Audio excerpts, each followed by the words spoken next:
Hello, my name is Alyssa Haver, and I am presenting my research proposal titled Reading as Refuge, Exploring the Role of Library Services in Supporting the Well-Being of Youth in Juvenile Detention Centers. This project looks at how library services may support the well-being of young people who are currently living in juvenile detention facilities.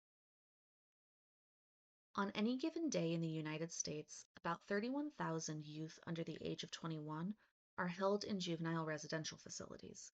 These include detention centers, training schools, and group homes. While these settings vary, they all have one thing in common. They separate young people from many of the key supports in adolescence, like family, school, peers, and community. Research shows that this separation has serious effects on well-being. More than two-thirds of youth in detention meet criteria for at least one diagnosable mental health condition.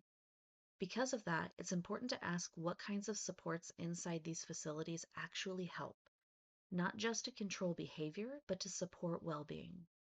This project focuses on library services as one possible support. Libraries have been studied in schools and in adult prisons, and research suggests they can support well-being in both settings. But we know much less about what happens in juvenile detention specifically. That leads to my main research question. In what ways do library services, like access to books, reading programs, and library spaces, contribute to the subjective well-being of youth in juvenile detention, and what factors shape that experience? To better understand this, I break the question into three connected parts. First, I'll look at the types and quality of library services that actually exist in juvenile detention facilities. This includes things like collections, programming, and staffing. Second, I examine how youth engage with these services and how they make sense of reading while they are in confinement. And third, I focus on the relationship between that engagement and youth-reported well-being, specifically emotional and social well-being.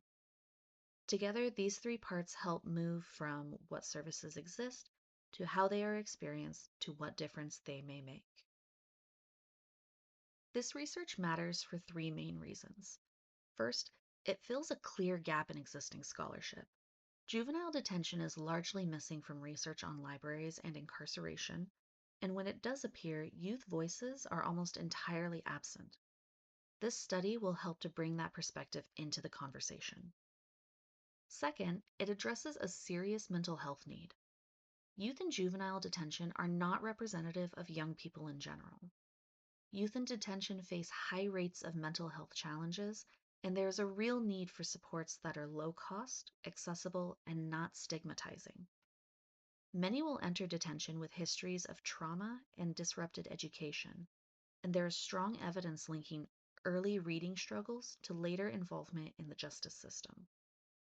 So, for many of these young people, education and enrichment opportunities inside detention are especially important. Library services may offer one of those opportunities, but they are not well studied in this context. And third, this research has practical implications.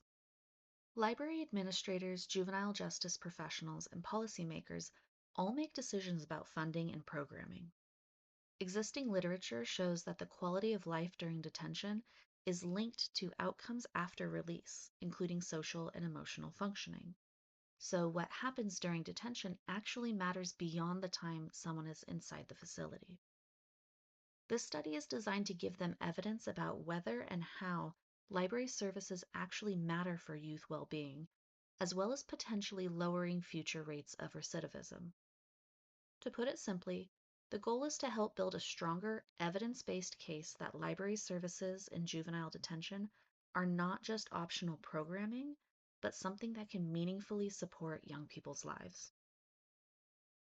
Research shows that libraries and reading are often connected to well-being. In this study, well-being is not just about the absence of mental illness, it also includes things like feeling safe, connected, and having a sense of purpose and agency. In school settings, libraries provide calm spaces, support recreational reading, and create environments where students feel supported by staff. They also contribute to emotional, social, and cognitive well-being. In adult prisons, research shows similar patterns. Library access can give people a sense of identity, relief from stress, and a break from the structure of incarceration. People also often describe feeling a sense of choice and autonomy when reading. However, as that research focuses on adults, we still don't fully understand how these experiences might be different for adolescents. Research on correctional library services demonstrates that these programs exist in many facilities, but because they can be affected by limited funding, restrictive policies, and inconsistent institutional support, they are often unstable. From a practitioner perspective, some scholars argue that reading can be especially meaningful for youth in detention. It can support empathy, emotional processing, and resilience, and it may also give young people a rare sense of privacy and independence in an otherwise closely monitored environment.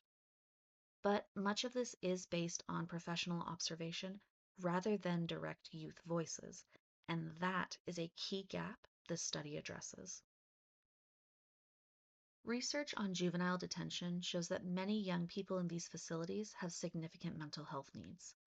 At the same time, providing consistent mental health services inside detention is very challenging due to staffing and institutional constraints. This creates a gap in support. Because of that, non-clinical supports like libraries may become especially important. Another study shows that quality of life during detention is linked to later outcomes after release. In particular, engagement and personal development during detention are strong predictors of success. This suggests that meaningful activities inside detention matter, not just for the moment, but for the future. This study uses a qualitative research design, as the goal is to understand how young people experience and find meaning in library services. That kind of question is best answered through interviews and observation, not surveys or numerical data. I will conduct semi-structured interviews with youth and staff. Youth interviews will last about 30 to 50 minutes, and they will be recorded with permission and transcribed. Questions will focus on access to books, experiences with reading, and how reading affects mood and well-being. Staff interviews will be about 5 to 10 minutes long and will focus on how library services are structured and how they are used. I will also conduct observations in juvenile detention facilities to understand how library spaces are used in practice. Data analysis in this study will follow Braun and Clark's thematic analysis approach, which means I'll move through the data in a few clear stages of familiarization, open coding, theme development, and interpretive refinement. To help manage this process, I'll use in vivo software to organize and track transcripts, field notes, and codes in one place. Throughout the process, I'll be writing analytic memos as well. These will be short reflections where I document how I'm interpreting the data and where I stay aware of my own assumptions as I move through the analysis. Finally, I'll share a subset of the preliminary findings with participating youth for member checking. This gives them a chance to respond to the emerging themes, and it also serves as both a validity check and a way to ensure their perspectives are accurately represented. The study will take place in 3 to 5 juvenile detention facilities in one state. Facilities will be chosen to reflect different sizes, locations, and levels of library programming. Some may have formal library services, while others may have very limited access. Access will be arranged through the State Juvenile Justice Department, and youth participants will be recruited through education or program staff. Participants will be between 13 and 20 years old and must have been in the facility for at least 2 weeks in order to have access to existing library services where available. I will also interview staff, including librarians, teachers, volunteers, and program coordinators. Because this study involves a vulnerable population, ethical protections are very important. A full IRB review will be sought before any data collection begins. Participation is strictly voluntary, and youth will be told clearly and repeatedly that it will not affect their situation in the facility. All data will be de-identified and pseudonyms will be used as needed. I will be maintaining crisis resources and will pause or terminate interviews if participants become distressed. And the member checking process of the data analysis will also be used to offer a sense of reciprocity with the participants who shared their experiences with us. Here, I've laid out the overall structure of how the project will unfold from start to finish. I think of the study in 5 main phases. The first phase is really about getting everything approved and in place. That includes IRB approval and securing access to the juvenile detention facilities through the state juvenile justice system. This step is foundational. It's what will make the rest of the project possible. Once access is in place, the second phase is about becoming familiar with each site. Rather than immediately collecting data, I'll spend time doing observation-only visits at first. The goal here is to understand the environment and build familiarity with both the staff and youth in a way that reduces disruption and supports trust. After that, the third phase is where the main data collection happens. This is the fieldwork and interview stage, where I'll be speaking directly with youth and staff and continuing observational field notes alongside those interviews. The fourth phase shifts into analysis. This is where I'll begin working through the data in vivo, developing themes, and also sharing early findings back with youth for member checking. This step is important because it keeps the analysis grounded in participant experience and helps ensure accuracy in how their voices are represented. Finally, the last phase is dissemination.